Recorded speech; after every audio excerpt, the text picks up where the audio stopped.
Tonight, Friday Night SmackDown is the season premiere of Friday Night SmackDown on Fox, is what they're calling it, from the Amway Center in Orlando, Florida, inside the WWE Thunderdome. We're continuing inside the WWE Thunderdome until at least the end of November. That was the news a couple of weeks ago. But tonight's episode is a loaded show. As I mentioned, it's the season premiere, they're calling it, the post-draft episode after the new rosters have been drafted. They're calling it the post-draft episode, and they're calling it the season premiere, even though the rosters aren't officially settled yet, because you've got Raw superstars competing tonight. It's a bit of a farewell for certain superstars as well, for the likes of Kofi Kingston and Xavier Woods, and for Braun Strowman. That's the match we're going to be talking about in this video, though, is the WWE Universal Championship match. I'm assuming it's going to be the main event. It has to be the main event, right? It's the Universal Championship. It's Roman Reigns.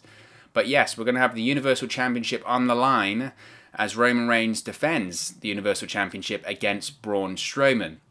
Now, it's an interesting one because obviously the Universal Championship being on the line, that means, you know, you're stacking the show. It's not often you see a Universal Championship match on SmackDown. That's important, right? That's always important. The issue is the participants, I suppose, in this one is, one's Braun Strowman, and Braun Strowman isn't going to become the Universal Champion again. I think the only reason he became Universal Championship in the first place was by circumstance. He was in the right place at the right time. That match at WrestleMania 36 was meant to be Roman Reigns versus Goldberg. Roman Reigns was meant to win. We were going to see this new, edgier version of Roman Reigns after WrestleMania. Of course, the pandemic happened. Roman Reigns didn't feel comfortable performing during the pandemic. The pandemic hasn't gone anywhere, by the way, but he didn't feel comfortable performing during the pandemic. Fair play to him. Absolutely the right call, in my opinion. But they needed a body. They needed a body at the time, and that body was Braun Strowman. Everyone else was tied up. You couldn't give it to Bray Wyatt. He had a match against John Cena at WrestleMania. I still think, personally, he could have done double duty. You could have switched some of the schedule around, have the Firefly Funhouse on the first night, and then have the Universal title match on the second night. I don't know. I still think there was ways around it, and I still think they should have found ways around it, but Braun Strowman, it was circumstance. He was in the right place, the right time. They needed a body. They needed someone that wasn't booked. And they gave Braun Strowman the shot for the Universal Championship, which of course he won, because Goldberg isn't going to compete every single week. So they needed someone to take the title. That was Braun Strowman. And let's be honest, I've been very hesitant to criticize Braun Strowman during his Universal Championship reign, because I don't think it's his fault, quite frankly. It isn't his fault. It isn't his fault that he was given a Universal Championship opportunity about 2 years too late. Braun Strowman should have absolutely been the Universal Champion during I would say the end of 2016, 2017, most certainly. He was over. He was over in 2017, and he had multiple opportunities, or they had multiple opportunities rather, to give him a Universal Championship run. Whether that was facing off against Roman Reigns during that feud, whether it is facing Brock Lesnar. That match against Brock Lesnar, No Mercy, that was the time. After SummerSlam, he had a match against Brock Lesnar. That was the time. That was the time to put the Universal Championship on him, and unfortunately, WWE, they got it wrong. They got it wrong, but they had another opportunity, 2018, right? Unfortunately, Roman Reigns was sick. He had his diagnosis. He had to go away. The championship was vacant. You had Brock Lesnar versus Braun Strowman. That was at Crown Jewel, 2018. And again, they gave the title to Brock Lesnar, and they missed the opportunity. They missed the opportunity when it came to Braun Strowman, and I never felt that his career fully recovered. You look at his Intercontinental title run earlier this year.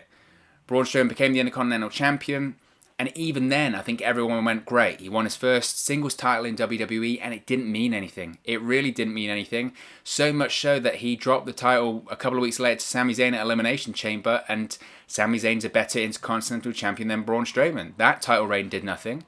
And his Universal Championship reign, it was no different. And again, I don't blame that on him, because I don't think that's his fault. I think he was just in the right place at the right time, or the wrong place at the wrong time, depending on how you want to look at it. So I don't blame that on him. I don't blame that his first Universal Championship reign not only came too late, but came during a pandemic. That's not his fault. That isn't his fault. That he was given the title at a time that SmackDown was struggling and the WWE was struggling. There was no fans. That's not his fault. That isn't his fault. And his whole Universal Championship run mainly was focused around the feud with Bray Wyatt, which, until they got to the Fiend element of it, wasn't good. It wasn't good. that the Braun Strowman versus Bray Wyatt Firefly Funhouse version of Bray Wyatt, it didn't do it for me. It didn't do it for me. I thought it was laborious. I thought it was slow. I thought their match at Money in the Bank left a lot to be desired, and it didn't do anything for me. Now, they had a very brief transition there where Braun Strowman faced off against John Morrison and The Miz. I thought that feud was too comedy. I thought it served a purpose in trying to build up Braun Strowman as a legitimate champion, get a title defense underneath him. But there was never any threat to the title there. And again, it was too comedy, really, for me. So again, that didn't really do it for me. The resurrection of the Eater of Worlds is a bit of a sticky topic when it comes to me, purely because for me, the Eater of Worlds, that version of Bray Wyatt, when it first debuted, so 2012, 2013, 2012 in NXT, 2013 on the main roster, so innovative, so different, so unique. But they drove that character into the ground. They really, truly drove that character into the ground so much that it just became so rinse and repeat. It was so repetitive every week. The promos, all of that sort of stuff, every week it was just the same. I used to come out of those Eater of Worlds segments with Bray Wyatt, whether it was on Raw, whether on SmackDown, and just go, I have no idea what he just said. He just rattled on for 15 minutes, and I don't know what he's going to say, and he lost every big match he was ever involved in. So when that character returned, it was great. It was great as a novelty and a one-off, awesome, right? But when it came to the Braun Strowman side of things, I think in the idea of it, in the concept of it, having Braun Strowman feud with the Eater of Worlds version of Bray Wyatt, the Bray Wyatt that introduced him into the WWE, was an interesting concept. It was an interesting concept, but it didn't work. It wasn't exciting. If anything, it was quite boring.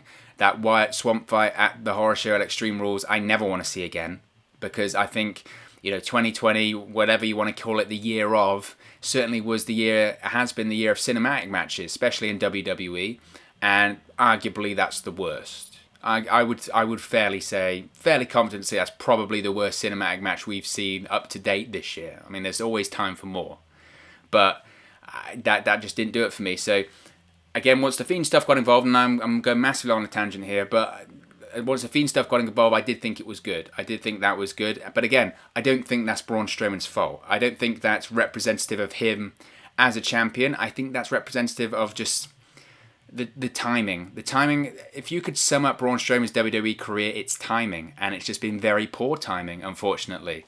So to transition back to tonight's episode of SmackDown, which I will do, I think that, look, Roman Reigns and Braun Strowman, Roman Reigns is Braun Strowman's greatest opponent. Maybe arguably Roman Reigns' best opponent. Braun Strowman, certainly, his best matches in WWE have been against Roman Reigns. And arguably, Roman Reigns, some of his best matches have been against Braun Strowman too. So they absolutely have chemistry, and they can work great matches. Their matches are always unique. We've seen some awesome spots in Braun Strowman and Roman Reigns matches, whether it was Braun Strowman throwing the chair at the announcer's chair or the ringside timekeeper's chair at Roman Reigns on Raw, whether it's Fastlane and it's Braun Strowman diving off the top rope, all of that sort of stuff. I mean, it's great. They've always had great matches, so I have no doubt tonight that the match between Braun Strowman and Roman Reigns isn't going to be something special, because I think it will. I think it will be very good if it's given time. Obviously, the issue with matches on Fox that are live is that 2-hour window is tight, because you need to be off the air at 10 p.m. because you need to go to the affiliate news network, so news stations rather. So you're not getting overrun on Friday Night SmackDown. They'll be getting enough of it on Monday Night Raw. That whole third hour feels like an overrun, to be honest, doesn't it? But so I have no doubt the Roman Reigns Braun Strowman match tonight will be good. I think it'll be very good. They have great chemistry. In fact, I'm very excited to see another Roman Reigns Braun Strowman match. When was the last time we saw them face off in a singles? I think it's a feud absolutely worth revisiting. In terms of a title change, of course that isn't going to happen. That just isn't going to happen. So Roman Reigns is going to win this one without a shadow of a doubt. Without a shadow of a doubt, Roman Reigns is going to win this one. I think the only thing we have to look forward to is the match here, because there isn't any drama in a title change. A title change isn't happening. I think Roman will probably get a clean pinfall too. I think. I don't think WWE has really any interest in protecting Braun Strowman at this point, in protecting him from a pinfall. I don't think I don't think that's on the card really at all. If you think about it, previously, back in the day, it would have been, okay, let's protect Braun Strowman, let's ensure that he doesn't take a pinfall, we'll find a way around it. But that isn't going to happen here, I don't think. I think this is a match to make Reigns look strong. Ever since he's returned, it's about making him look strong, but not just in the matches, but also in the presentation. And I think that's where they've really succeeded, is that the presentation of Roman Reigns since he's returned has just been phenomenal. It's been absolutely phenomenal. So that's one side of things. And obviously another reason that Braun Strowman isn't winning the Universal title match tonight is because he's on Monday Night Raw. Braun's been drafted to Monday Night Raw. Again, that was no surprise. That was no surprise at all when he was drafted to Raw, because he'd been on Raw. He'd been on Raw for, 3 weeks prior to the draft. So him going over to Raw was essentially just a formality. That is just officially making it official, even though it already was official. The interesting element of it is that he was appearing on Monday Night Raw in the form of Raw Underground. And now, obviously, reports have come out today that Raw Underground has been cancelled. If you haven't seen that, we did a video today here on the channel. So Braun Strowman on Raw isn't going to be involved in Raw Underground anymore, because Raw Underground doesn't exist, unfortunately. Now, obviously, I think he's going to be involved in a feud with Keith Lee. He's been involved in a couple of brawls with him. Their exhibition match, where it didn't count to the win-loss record of Keith Lee or Braun Strowman. Like that matters. Like that matters in WWE. Like win-loss records actually matter in WWE, because of course they don't. Heaven forbid WWE keeps track of win-loss records in WWE, because they would be exactly 50-50. Because that 50-50 booking rules the land and will always rule the land when it comes to WWE. So that whole exhibition element made me laugh. But I've seen some people speculate maybe Keith Lee gets involved tonight. I just don't see that. I just don't see that, because why would he be there? He has no reason to be there. Obviously, some of the superstars that are now drafted to Raw that were previously on SmackDown, they do have a reason to be there. And that makes sense. Logically, that makes sense. Now, obviously, I know in WWE, logic just flies out the window quite a lot of the time, especially recently, as we've got so close to the draft. But I don't see Keith Lee getting involved in this one. As I mentioned, to me, it just screams Roman Reigns, clean victory, spear, 1, 2, 3, back and forth match. That's the deal. Obviously, we know that Roman Reigns is going to be defending the Universal Championship against Jey Uso when it comes to Hell in a Cell. Is that next Sunday? God, these pay-per-views creep up so quickly, don't they? But it's going to be next Sunday.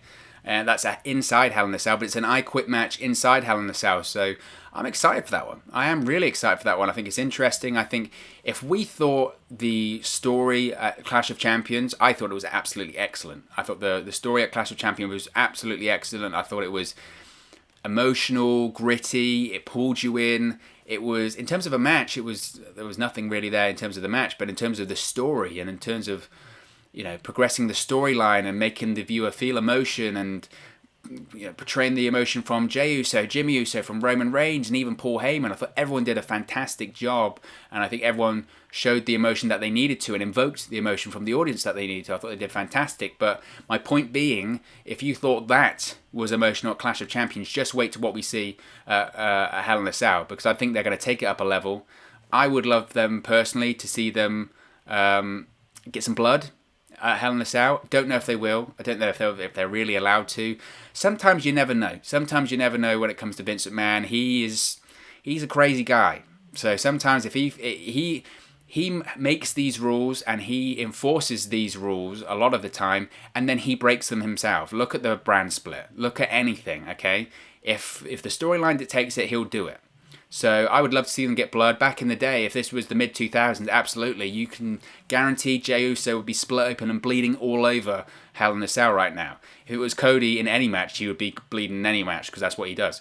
But I would love to see some blood in that match. I don't think they will, but I think that gritty story, I think that uncomfortable family story of I'm the top of the table, I'm the king of the table, I'm the king of this family, that's going to continue, and to the nth degree. It's going to be even higher, it's going to be even more uncomfortable. So perhaps, I've seen people say maybe Jey Uso gets involved tonight. I don't see why he would, except after the match, and unless he's going to, disqualification, I don't really care for that. I don't think that makes any sense. I think the most obvious scenario here is that it's Roman Spear, 1, 2, 3, beats Braun. Braun goes to Raw. It doesn't matter. He's not on SmackDown anymore. Keeps Roman Reigns strong, builds him up as the Universal Champion. He just beat a monster. So what's going to happen to Jey Uso? So what happens if he decimates Braun Strowman tonight. I think they could absolutely do something like that. So we'll have to wait and see. As always, it's just one man's opinion. What are your thoughts on Roman Reigns defending the Universal Championship tonight against Braun Strowman in the main event of the season premiere of Friday Night SmackDown on Fox? Let me know your thoughts in the comments section below. I'll be sure to respond and reply to all of your comments. Really enjoy interacting with you guys and chatting about SmackDown with you on this channel. If you've enjoyed this video, please do smash a like on the like button as well. Really just helps out here on YouTube. Get up the rankings and get into people's recommendation feeds if they haven't seen our videos previously. But most importantly, if you haven't already, please do subscribe to Wrestle News 365. You can do that by clicking the bottom right hand corner of the screen right now. Or if you wait a few seconds, there'll be a subscribe button at the end of this video along with another video for you to watch. We're closing in very, very quickly on 1,000 subscribers. We're about 15 subscribers away from that magic 1,000 number. So if you haven't already, please do subscribe and we can hit that magic 1,000 number. Who knows, we might even do it over the weekend. So if you haven't already, please do subscribe. But if you already have, just know that I really do appreciate it. Thank you very much for watching, listening, streaming, or however you come across this video today. And I'll speak to you again very, very soon. Hey guys, thank you for watching, listening, streaming, or however you come across this video today. Be sure to click on the video on the right there to watch our next video, or click the bottom there to subscribe, or the bottom right hand corner. Thank you very much, and I'll speak to you again very soon.